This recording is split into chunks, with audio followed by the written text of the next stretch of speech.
Doctors പറഞ്ഞു ഒന്നും ചെയ്യാനൊക്കത്തില്ലെന്ന് പറയും, യാതൊന്നും ചെയ്യാനൊക്കത്തില്ലെന്ന് പറയും. അതുകൊണ്ട് മരിക്കാൻ മാറ്റിക്കിടത്തി. 6-ാമത്തെ ദിവസം എൻ്റെ അമ്മ എൻ്റെ അടുത്ത് വന്നിട്ട് പറഞ്ഞു, 6 ദിവസം നീ കുഞ്ഞിനെ കണ്ടു, ഇനി എന്ത് സംഭവിച്ചാലും നീ അത് സഹിക്കാൻ തയ്യാറാണ് എന്ന് പറഞ്ഞാൽ അതിൻ്റെ അർത്ഥം എന്നാ? കുഞ്ഞ് മരിക്കും, അവൻ്റെ മരണവാർത്തയ്ക്ക് തയ്യാറാണ്? നോ. അന്ന് എനിക്ക് 22 വയസ്സേ ഉള്ളൂ. പെട്ടെന്നൊരു വാക്യം എൻ്റെ മുമ്പിലോട്ട് വന്നു. ഞാനങ്ങനെ ഈ ഭക്തിമാർഗത്തിൽ മാത്രം പറയുന്ന അല്ലിത്, അനുഭവങ്ങളാണ് ഞാൻ പങ്കുവെക്കുന്നത്. ഞാൻ നിക്കോൾസൺ സ്കൂളിൽ പഠിക്കുമ്പം യാദൃച്ഛികമായിട്ട് വായിച്ച യാക്കോബ് ദൈവത്തോട് മല്ല് പിടിച്ച് ജയിച്ചു. എനിക്കന്ന് യാക്കോബ് ആരെന്നും അറിയത്തില്ല, മല്ല് പിടിച്ച എന്തിനാണെന്നും അറിയത്തില്ല. പക്ഷേ ആ വാക്യം പെട്ടെന്ന് എൻ്റെ മുമ്പിൽ വരിക, യാക്കോബ് ദൈവത്തോട് മല്ല് പിടിച്ച് ജയിച്ചു. ഞാൻ പറഞ്ഞു, യാക്കോബ് ദൈവത്തോട് മല്ല് പിടിച്ചെങ്കിൽ ഞാൻ ദൈവത്തോട് മല്ല് പിടിക്കും. 10 മാസം ചുമന്നിട്ട് ഈ കുഞ്ഞില്ലാതെ ഞാൻ പോകത്തില്ലെന്ന് പറഞ്ഞു.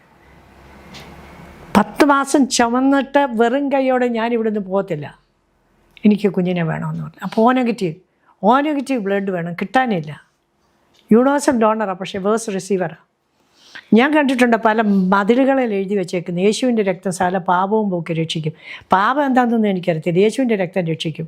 ഞാനപ്പോൾ പറയാം, എന്നാൽ നിൻ്റെ രക്തം കൊടുക്ക്, നിൻ്റെ രക്തം രക്ഷിക്കുന്നതല്ലേ, കൊടുക്ക്. അപ്പം ഞാൻ കാണുമോ ബ്ലൂ റോബിട്ട ഒരു കയ്യിൽ നിന്ന് ഇങ്ങനെ ബ്ലഡ് കൊടുക്കുന്നു. 2 മാസം അവിടെ താമസിച്ചു. ജീവനുള്ള കുഞ്ഞുമായിട്ടാണ് ഞാൻ മടങ്ങി വന്നത്. പേഴ്സണൽ എൻകൗണ്ടറിൽ കൂടെ, അല്ലാതെ ആരെങ്കിലും പറഞ്ഞിട്ട് പെണ്ണിനെ കെട്ടിക്കാമെന്ന് പറഞ്ഞപ്പോൾ യേശുവിനെ സ്വീകരിച്ചു, വീട് പണിയാനെന്ന് പറഞ്ഞപ്പോൾ യേശുവിനെ സ്വീകരിച്ചു, ഇന്നത്തെ ഒരു ശൈലിയുണ്ടല്ലോ, അതൊന്നുമല്ല. Directly lord spoke to me. അങ്ങനെയാണ് ഞാൻ ഈ കർത്താവിൻ്റെ സ്നേഹത്തെ തിരിച്ചറിയുന്നത്. അന്ന് ഞാൻ വെറുതെ ഗൈഡ് മീ എന്ന് മാത്രമേ പറയത്തുള്ളായിരുന്നു, ഗൈഡ് മീ.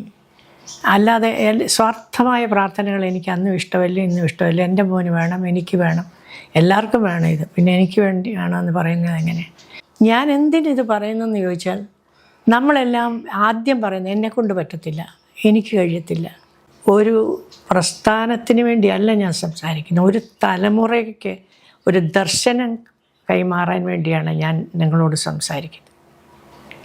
ഒരിക്കലും കമ്പ്യൂട്ടറിൻ്റെ സ്പെല്ലിങ് അറിയാൻ വയ്യാത്ത, കമ്പ്യൂട്ടർ കണ്ടിട്ടില്ലാത്ത ഞാൻ IBM കമ്പ്യൂട്ടർ എടുത്ത് അമേരിക്കയിൽ നിന്ന് പേജ് മേക്കർ, കോറൽ ഡ്രോ, പിന്നെ വേർഡ്, ഇതെല്ലാം ലൈസൻസ് വേർഷൻ അന്ന് ഇവിടെ കൊണ്ടുവന്നു. There is an unseen hand behind a purpose driven life.